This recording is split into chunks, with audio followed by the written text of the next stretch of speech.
دوسرے مقام پر ارشاد ہے وہ اس کے علم میں سے کچھ بھی حاصل نہیں کر سکتے مگر جو وہ خود دینا چاہے۔ اسی طرح درج ذیل فرمان الہی سے بھی معلوم ہوتا ہے کہ ظاہر اور پوشیدہ امور کا علم اللہ تعالیٰ ہی کو ہے۔ اللہ تعالیٰ نے آدم کو حکم دیا کہ تم ان کو ان چیزوں کے نام بتاؤ۔ جب انہوں یعنی کہ آدم علیہ السلام نے ان کے نام بتائے تو اللہ تعالیٰ نے فرشتوں سے فرمایا، کیوں؟ میں نے تم سے نہیں کہا تھا کہ میں آسمانوں اور زمین کی سب پوشیدہ باتیں جانتا ہوں، اور جو تم ظاہر کرتے ہو اور جو پوشیدہ کرتے ہو سب مجھ کو معلوم ہے۔ سورہ بقرہ۔ ایک قول کے مطابق میں جانتا ہوں جو تم ظاہر کرتے ہو سے مراد فرشتوں کا یہ کہنا ہے، کیا تو زمین میں وہ مخلوق پیدا کرے گا جو اس میں فساد کرے، اور جو تم چھپاتے تھے۔ اس سے مراد ابلیس کا اپنے دل میں تکبر کا جذبہ رکھنا اور آدم علیہ السلام سے افضل ہونے کا خیال ہے۔ حضرت سعید بن جبیر، مجاہد، سدی، دہاق، سوری اور ابن جریر کی یہی رائے ہے۔ دوسرا قول یہ ہے کہ ما کنتم تکتمون سے فرشتوں کے اس خیال کی تردید مراد ہے کہ اللہ تعالیٰ کوئی ایسی مخلوق پیدا نہیں فرمائے گا جو ہم فرشتوں سے زیادہ علم والی اور زیادہ معزز ہو۔ آدم و حوا علیہ السلام اور فرشتوں کا سجدہ۔ اللہ تعالیٰ عیسائیوں کے عقیدہ انبیت کے رد کے ساتھ ساتھ آدم علیہ السلام کی تخلیق کی وضاحت کرتے ہوئے ارشاد فرماتے ہیں، عیسیٰ کا حال اللہ کے نزدیک آدم کا سا ہے کہ اس نے پہلے مٹی سے ان کا قالب بنایا، پھر فرمایا کہ انسان ہو جا تو وہ انسان ہو گئے۔ سورہ آل عمران۔ اسی طرح اللہ تعالیٰ نے سورہ ہجر میں آدم علیہ السلام اور جنوں کی تخلیق کا تذکرہ فرمایا ہے، نیز ابلیس کے سجدے سے انکار کے بعد اس پر لعنت کی ہے۔ ابلیس نے لعنتی قرار پانے پر بنی آدم کی دشمنی کا اعلان کر دیا اور اللہ تعالیٰ سے تا قیامت اس کی مہلت طلب کی۔ اس واقعے کو بیان کرتے ہوئے اللہ تعالیٰ فرماتے ہیں، اور ہم نے انسان کو کھنکھناتے سڑے ہوئے گارے سے پیدا کیا ہے، اور جنوں کو اس سے پہلے بے دھوئیں کی آگ سے پیدا کیا تھا، اور جب تمہارے پروردگار نے فرشتوں سے فرمایا کہ میں کھنکھناتے سڑے ہوئے گارے سے ایک بشر بنانے والا ہوں، تو جب میں اس کو صورت انسانیت میں درست کر لوں اور اس میں اپنی بے بہا چیز یعنی روح پھونک دوں تو اس کے آگے سجدے میں گر پڑنا۔ تو فرشتے سب کے سب سجدے میں گر پڑے مگر ابلیس، اس نے سجدہ کرنے والوں کے ساتھ ہونے سے انکار کر دیا۔ اللہ تعالیٰ نے فرمایا کہ ابلیس، تجھے کیا ہوا کہ تو سجدہ کرنے والوں میں شامل نہ ہوا؟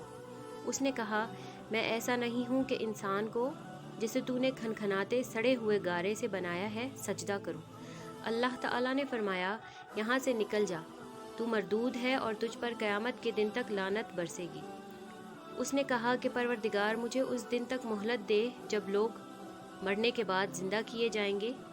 فرمایا کہ تجھے مہلت دی جاتی ہے وقت مقرر قیامت کے دن تک۔ اس نے کہا کہ پروردگار، جیسا تو نے مجھے رستے سے الگ کیا ہے، میں بھی زمین میں لوگوں کے لیے گناہوں کو آراستہ کر دکھاؤں گا اور سب کو بہکاؤں گا۔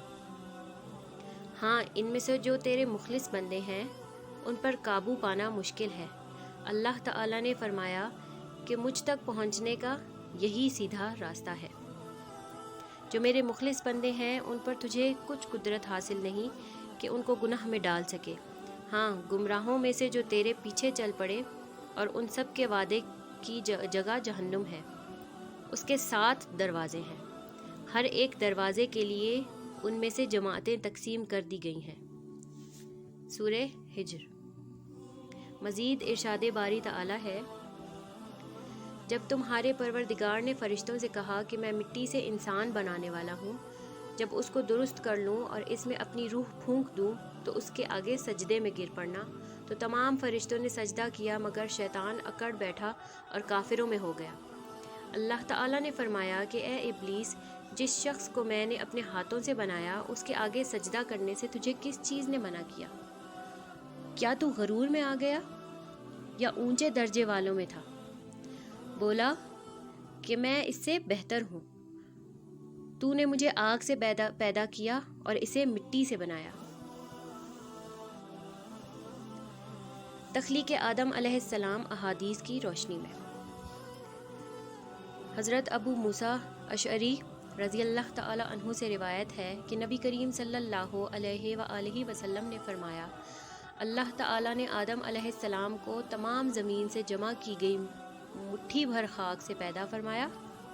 آدم علیہ السلام کی اولاد بھی طرح طرح کی مٹی کے مطابق پیدا ہوئی۔ ان میں سفید فام بھی ہیں، سرخ بھی اور سیاہ فام بھی، اور ان کے درمیانی رنگوں کے بھی، اسی طرح نیک اور بد، نرم خو اور سخت طبیعت اور درمیانی طبیعت والے۔ اللہ تعالیٰ نے آدم علیہ السلام کو اپنے ہاتھ، ہمارا رب صمد ہے لیکن یہ تو کھوکھلا ہے، اگر مجھے اس پر قابو دیا گیا تو اسے ضرور تباہ کر دوں گا۔ جب وہ وقت آیا جب اللہ تعالیٰ نے اس جسم میں روح ڈالنے کا ارادہ فرمایا تو فرشتوں سے ارشاد فرمایا، جب میں اس میں روح ڈال دوں تو اسے سجدہ کرنا۔ جب روح ڈال دی گئی تو وہ سر کی طرف سے داخل ہوئی، تبھی آدم علیہ السلام کو چھینک آ گئی۔ فرشتوں نے کہا، کہیے الحمدللہ، سب تعریفیں اللہ کے لیے ہیں۔ انہوں نے فرمایا، الحمدللہ۔ اللہ نے فرمایا رحمکا ربک، تیرے رب نے تجھ پر رحمت فرمائی ہے۔ جب روح آنکھوں میں داخل ہوئی تو آپ علیہ السلام کو جنت کے پھل نظر آئے۔ جب روح پیٹ میں داخل ہوئی تو آپ کو کھانے کی خواہش پیدا ہوئی۔ آپ جلدی سے جنت کے پھلوں کی طرف لپکے، جبکہ روح ابھی آپ کی ٹانگوں میں داخل نہیں ہوئی تھی۔ اس لیے اللہ تعالیٰ نے فرمایا، انسان تو جلد بازی کا بنا ہوا ہے۔ سورہ انبیاء، یعنی جلد بازی اس کی فطرت میں شامل ہے۔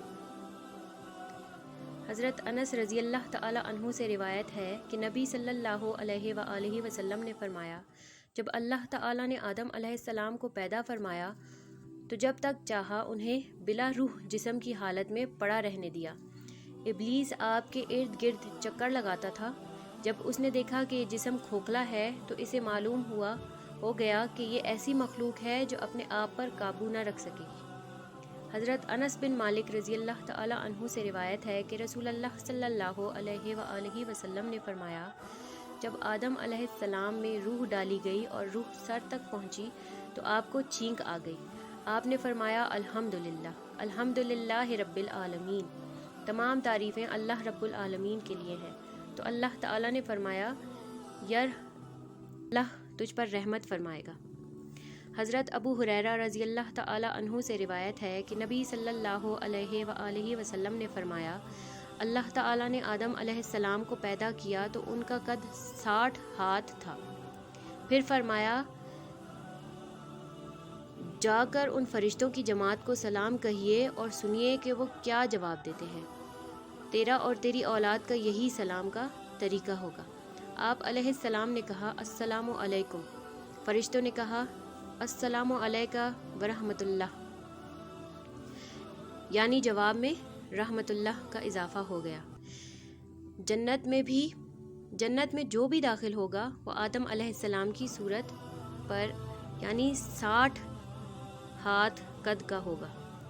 اس کے بعد اب تک مخلوق کے قد کاٹ میں کمی ہوتی آئی ہے۔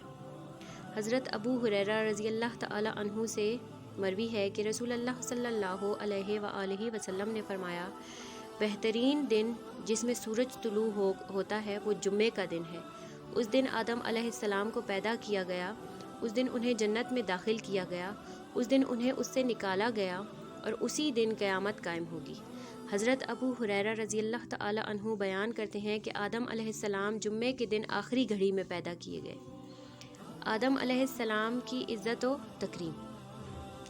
اللہ تعالیٰ نے آدم علیہ السلام کو اپنے ہاتھ مبارک سے تخلیق فرما کر بلند مرتبہ عطا کیا، پھر فرشتوں سے آپ کو سجدہ کروا کر اس شرف و منزلت کا اظہار فرمایا۔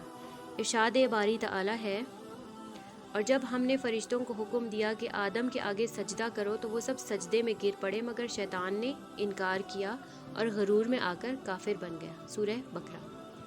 یہ اللہ تعالیٰ کی طرف سے آدم علیہ السلام کی بہت بڑی عزت افزائی کا بیان ہے کہ انہیں اللہ تعالیٰ نے اپنے ہاتھ سے پیدا کیا اور ان میں اپنی روح ڈالی، جیسے ارشاد باری تعالیٰ ہے، تو جب میں اسے پورا بنا چکوں اور اس میں اپنی روح پھونک دوں تو تم سب اس کے لیے سجدے میں گر پڑنا۔ سورہ ہجر۔ یہ 4 انداز سے عزت افزائی ہے۔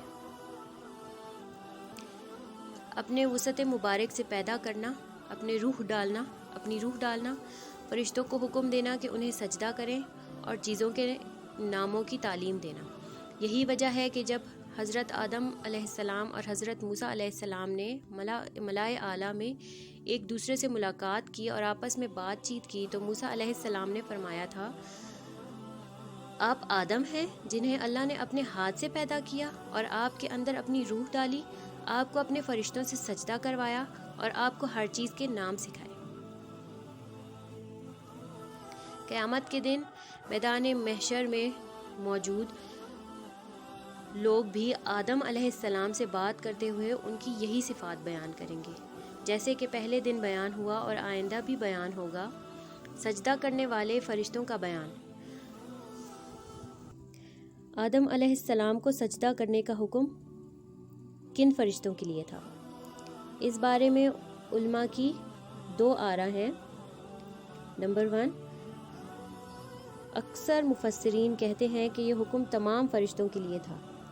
آیات کے الفاظ میں جو عموماً پایا جاتا ہے اس سے اس رائے کی تائید ہوتی ہے۔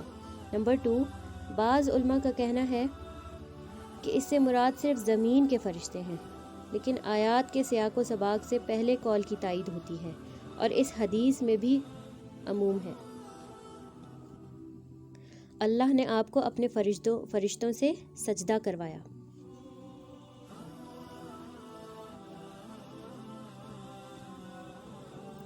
پہلے بیان ہو چکا ہے کہ جب اللہ تعالیٰ نے فرشتوں کو حکم دیا کہ وہ آدم علیہ السلام کو سجدہ کریں تو انہوں نے اللہ کے حکم کی تعمیل کی۔